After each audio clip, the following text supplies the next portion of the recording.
Hi, everybody, and welcome back to The Secret Life of Parkinson's. We always have Brian with us. Yes, Hi. I'm here. And today we have Major with us. Major is one of my first Parkinson's friends that I met at a gym in Columbus when we were at T&J Fitness. And it was the first, even before I went to PD Next Steps, it was like a month before I went.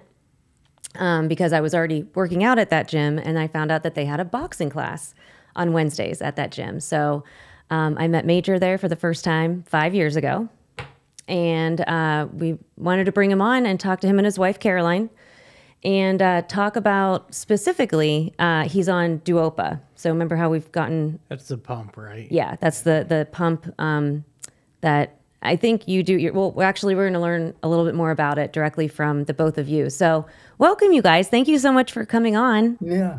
Thanks for having us. Yeah, absolutely. Welcome to The Secret Life of Parkinson's, a podcast created by people living with Parkinson's to help break the stigma of a disease no one likes to talk about. Now, here are your hosts, Jessica Krauser and Brian Baker. So why don't you guys tell us, what led you to start on Duopa? Well, I was diagnosed with Parkinson about 2009. And the first 10 years I was okay, but after that, I started going downhill. And I was getting a lot of off times and stuff like that. Mm-hmm. And so I wanted to find something. So the doctor suggested that I go on this Duopa. So I went on that, and Dr. Michael Mara over at OSU East Hospital put a stoma in me and put the tubing in me, and basically the medicine has really helped out a lot for me because I just feel normal most of the day, and I hook up in the morning at about 7:30 or 8. I have a cassette that I use, and it's refrigerated, and my wife takes it out and hands it to me, and I wait about half an hour to let it warm up a little bit. And then I hook it up to a pump. This is the pump right here. So do you just do it yourself then? Yeah. Huh. And then... It's a learning curve. Is it? Yes. For you or for him or for both? Oh, for anybody. Yeah. There would be a learning curve. But, after 2 weeks, you pretty well, got it down. After I hit my morning dose, the morning dose takes about another 20 minutes to put in, and then I'm running all day long. And then at night, my wife flushes the tubing, which is this right here. It's been a godsend because I don't have any off times anymore. Really? That's awesome. But how often do you have to go back to see him to do you have to get anything changed or checked up on, or? Well, I've been on this for 3 years this June, and the first 2 years I was on tubing with a balloon in the stomach that holds it in the stomach. And I went back to him in December, and it was hurting down where my stoma was, and come to find out the balloon in the stomach had deflated. Oh. And it was in my tract. So he put a new one in, and I'm going to get another new one put in June 14th. Okay. So is it pretty consistent?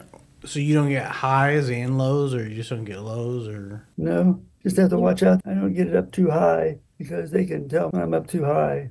If you get too much medication, that will cause dyskinesia. Dyskinesia, okay. How has it, I know how it's changed for him and the fact that, he doesn't have his off times, but how has it changed for you? Has it been, helpful in the fact that he's on all the time and no pills, or are there still pills? No. Very few.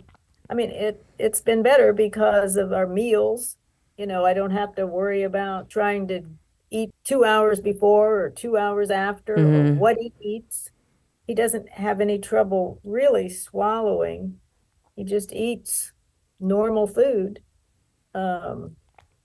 So in that way, that's helped me a lot. Mm-hmm. Major, what's your biggest symptom that you usually deal with? Is it tremors or is it rigidity? No tremors. I don't have any tremors at all. Okay. Some rigidity. I'm leaning to the right a lot. I'm in a wheelchair now. Mm-hmm. And I lean up to the right in the wheelchair all the time. I don't know why, but I'm going to find out. I'm going to go into therapy about that. Mm-hmm. they called it PSI or something symptom. I've never heard of it before, but this started January, February. Oh, really? So, another question, based on a couple of things that I've heard actually from other individuals that have a spouse on Duopa.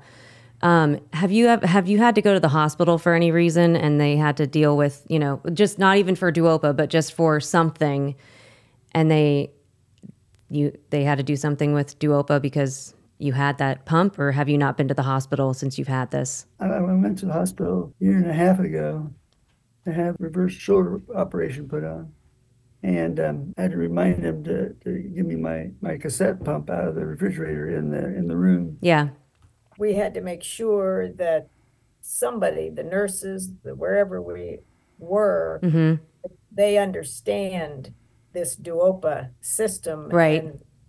And that was a little challenging, but you just keep at it, and we got it, you know, and they did fine.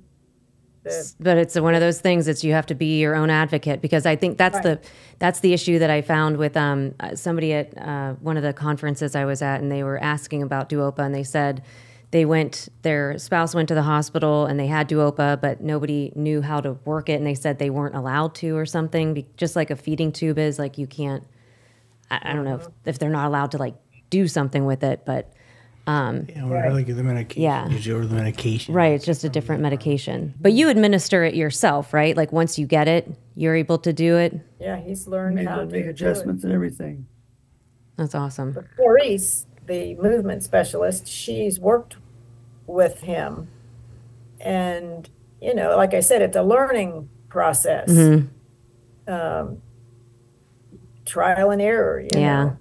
Just, but he can do it in his sleep almost now. But if it gets, like I said, if it gets too much medication, then you have to back off a little bit. Yeah. But then sometimes I wonder, is he getting enough? But sometimes in the mornings, he's really good. And then after he gets that medication for maybe a half an hour or an hour, I don't know, he just seems a little, I don't know if you call it off. Or just not fully on yet, yeah. It's just not like he was before he had any medication. He was really fine. Yeah. But, you know, you don't want to go all day without it. Right. Thank you guys so much for coming on. This was good. We haven't had anybody on to talk about Duopa yet. So I really appreciate you reaching out and wanting to share this information. So thank you. Yeah. You're welcome. Thank you. Thank you both. All right, don't leave yet, because I'm going to give the last 30 seconds. So in our last 30 seconds, I will leave you with this. As Caroline said, you have to be your own advocate. So make sure when you're at the hospital, or actually with any doctor, that you're making sure that you're doing what needs to be done for you or for your spouse based on their medication needs, and just keep at it and make sure that they do what's needed for them. With that, have a great day, and we'll see you next time.